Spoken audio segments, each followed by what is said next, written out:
Here we go. I'm AZD, Arise Apart, motherfucking D-Bazaar. This is IMC Nation, International Mastermind Council worldwide. Group of men in different fields, experts in different fields, come together daily to talk ideas and push forward the purpose of personal evolution and the evolution of mankind. That's what we do. We ain't doing no little thing, we're doing a big thing. And so for the next 20 minutes to 25 minutes is a free public lecture. Everybody welcome, all TikTok, Instagram, and Facebooks and things, YouTubes. We're gonna read from a book called Breathing Truth. It's $10. I'm starting to get tagged on it. That means people are buying it.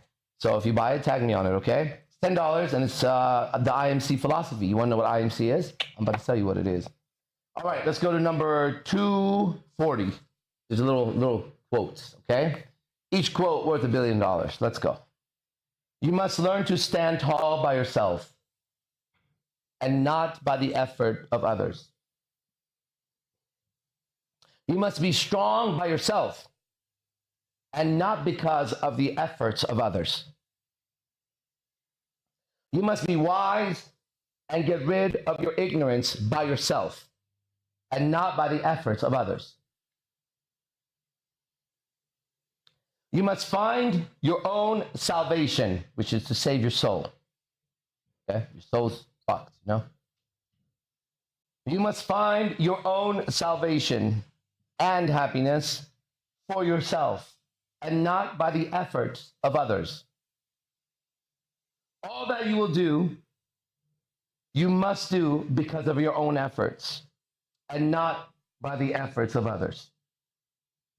And when you do this, others around you shall also stand tall and be strong and be wise and get rid of their ignorance and find their own salvation as well. And this way, and in this way, you are all connected to each other, each person finding their salvation. And yet, you're also separate from each other. See how that works? People do not care, 241, people do not care so much what you say. They care what you mean. And there is where we're going to do our entrance into our Stargate today, okay? Because the one thing that God blessed me with was communication. Can you tell by now if you're brand new? If this is the first time you're watching YouTube and you're flipping through and you're going through whatever you're seeing, when you come across a face like this that speaks like this, you would have to stop at some point, right? There's something about the way this man communicates that gets his point across. And communication is also the other side. I can also hear you. If you've ever been around somebody who understands you, gets you, somebody who sees you past the flaws and into you. You can't be your flaws because those are your flaws. What's a flaw? Something that's wrong with something, right? We know a flaw is something that's wrong with something. So we can't be our flaws. And so if you have something that's wrong with you, right? Then that means underneath that wrong idea that you have is a right idea that you have. And that's why you know there's something wrong with you. Now, this is really deep. Pay attention, okay? Listen. If I know the way I'm acting is incorrect because inside of me something says that's not right, okay? Then that means right must be here in order to notice the difference between these two. This is important to know because when you interact with the world, the society in current time has a way of interacting with you to not see you, right? To see the flaws. Now, the flaws in different religions could be demons. In psychology, it could be your subconscious patterns. In Scientology, it's your reactive mind. And a lot of different terms. In Buddhism, it's illusion. Maya, it's called Maya. Don't name your daughter Maya. It's called Maya, okay? And all of them are saying the same thing, that there's a purity, there's a goodness, that on top of which bad things are added. Or, another way to say it, there's a straightness that is made crooked through obstacles. But there must be an order so that we can see disorder. If we have no idea of what order looks like, we would never know that that was disorder. It would just be nothing. But when you look and you complain about anything about your life, another way to say it is, in that part of your life, there's disorder or unbalance or suppression or a curse or confusion. Now, those are all words, right? And they don't mean the same thing, but they all point to the same exact GPS. Something inside of you is not right, and you are aware of it. Now, as long as you know that there's something there that you're not satisfied with, that tells you exactly where today's workbook for you is from God. You're supposed to work on yourself today. And where does one work on oneself? The areas where one needs work. The areas that you don't need work, the areas that you're strong in, those are the things that you go and you share with other people.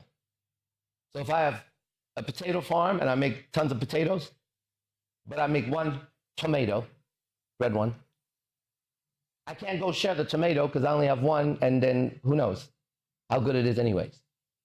But if I have a lot of potatoes, I can give those, right? So I'm going to go work on the tomato plant so I can cultivate it, and that's how one works on oneself. One cultivates. The way you do a plant, you feed it, you trim it, you watch it, you make sure that nothing kills it. You cultivate until it grows and it gives you fruit. And inside, what you do is you cultivate your values. Things like honesty, truth, freedom, strength, confidence, loyalty, respect, honor, integrity, family. These things we all value.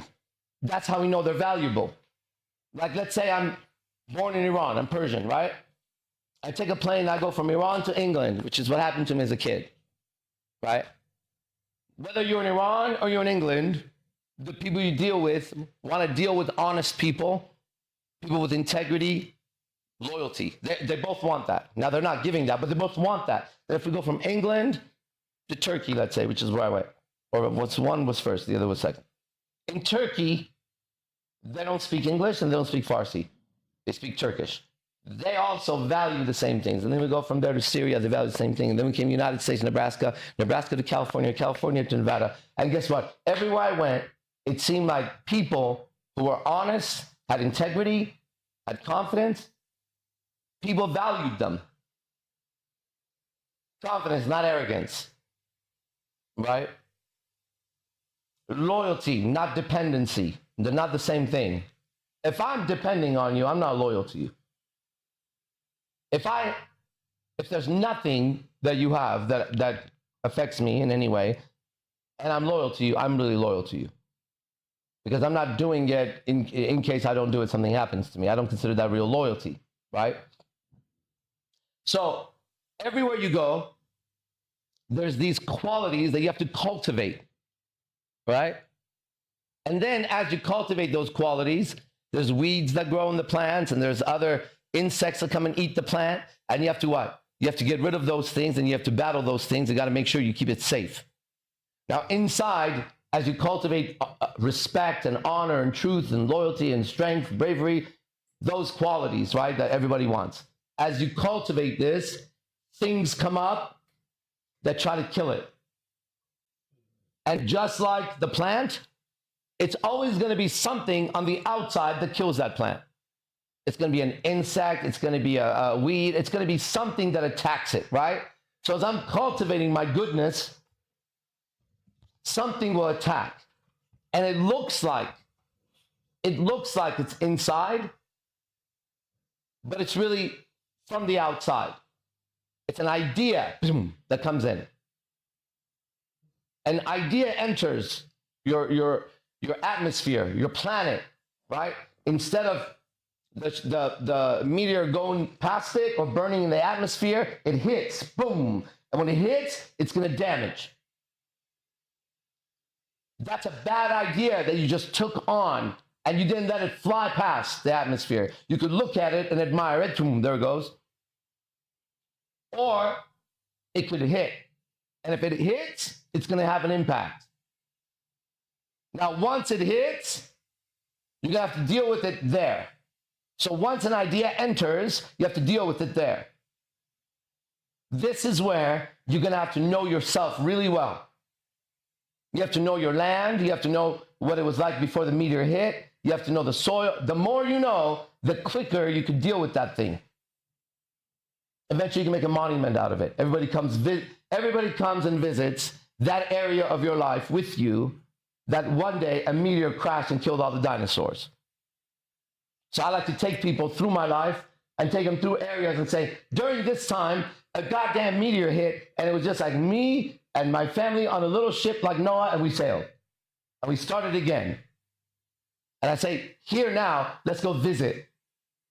Look at what's happened now. Life has grown there, new life. I've made a garden out of it. It ended up being a great soil. Or I like to travel somewhere and say, this is where I had the biggest battle of my life. It was like Battle of Gettysburg, I remember in history. Some big battle where a lot of people died. That's all I know about it. Right? I grew up on the East Coast, so I've been there. You know that place. I've been there. Like, walking on that road. You are Gettysburg. Stand somewhere where 200,000 men died fighting. That. 200,000 men. That's what I was looking for. A place where 200,000 men died. Somewhere in me, Arash Dibazar, in the last 47 years, more than 200,000 men have died. There's been a genocide inside of me before. However, I survived. And after I survived, I adapted myself. After I adapted, I thrived. That's a code for IMC. Comes from the Red Dragon. Now, we go back and I show you the Gettysburg. I say, look, this land is the most fertile land because of all the death that was in it. But if you come at a certain time of night, when a certain song is playing, and in a certain mood, I guarantee you'll see the ghosts of the past still walking here. In fact, I go there on purpose many nights. On spooky nights, I like to go visit my past where there was a lot of deaths and sit there and watch those ghosts. They don't affect me anymore, but it's a nice place to visit. And it's as within, so without. And every battle that's ever been fought outside has been fought on the inside. The fake flu virus that shut down half the world, there's been a fake flu virus in me that shut down half my world. It was nothing. It was a lie. In fact, a lie entered my world, and just like that lie, I went and I tried to handle it, and I went to the hospital, and it almost killed me. Or I tried to vaccinate myself against that lie, but that lie was a lie in the first place, so I entered another lie, and the vaccination began to kill me. And I died, and I was reborn. And in all these places, I either died and was reborn, or I didn't die, and I changed. And change is being reborn. So I either died on accident, or I died on purpose. But death only meant life. And life only meant death. And that became a cycle. And so when you try to hold on to something, then you don't allow the yin and the yang to move forward like this. And you don't evolve. And IMC Nation is personal evolution. And I sit here today, more evolved than yesterday, and I'll see you tomorrow again. For every 24 hours that you experience, whoever you is, I experience lifetime after a lifetime after a lifetime. And it's visible. Because through communication, we understand other people. And I know how to communicate. And if you know how to communicate, then you can get along in life. And if you don't know how to communicate, you won't get along in life. I don't care what you have going on. That's all I need to see on an interview. I'll tell you the condition of that human being based on the way they communicate. I don't mean to have good words and they can read prompters. I don't mean that. I mean, for example, the last Vice President, Kamala Harris, look at how she communicates. And she makes your skin crawl. Everyone knows that. That tells you that even though she can stand there with her law degrees and speak, that she doesn't know how to communicate. That tells you that person is in hell. For sure. Communication is getting your point across and understood. And people wanting to fucking hear you. Okay? And that's all part of the communication. It's you showing up to hear me speak. Your life is important. This is your life. You're not doing charity work for me. You're doing something for you. Next class is for adult men. We're going to get into the mating ritual because I've decoded that. Okay? I've got that shit on lock, nigga. Come and get it. All right? Just for men. See you in the next class. IMC Nation. Be the best. Fuck the rest.